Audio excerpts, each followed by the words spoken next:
இன்றைக்கி மார்னிங் எந்திரிச்ச உடனே இட்லிக்கு மாவு அரைச்சி வச்சேன். பிகாஸ் நைட்டு தம்பிக்கு கொடுத்துக்கலாம் அப்படிங்கிறதுக்காக.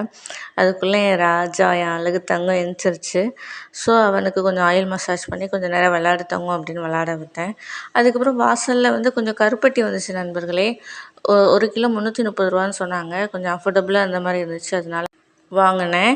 மார்னிங் என்ன சாப்பாடு அப்படின்னா ஒயிட் சன்னா குருமா. இதுக்கு தம்பிக்கு வந்து நெய்யில் வதக்கினேன். தக்காளியும் அப்புறம் பெரிய வெங்காயத்தையும் வந்து நெய்யில் வதக்கினேன். அப்புறம் திக்னஸ் வரணும் அப்படிங்கிறதுக்காக ஒயிட் சன்னாவை மிக்சியில் அரைச்சி அப்படியே சேர்த்துக்கிட்டேன்.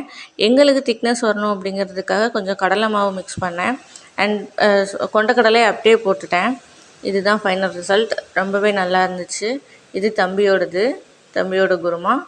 அடுத்து எங்களோட குருமாவும் பார்க்கவே நல்லா இருந்துச்சு அண்ட் டேஸ்ட்டாகவும் இருந்துச்சு. அதுக்கப்புறம் 11 மணிக்கு ஒரு டீ குடித்தேன்.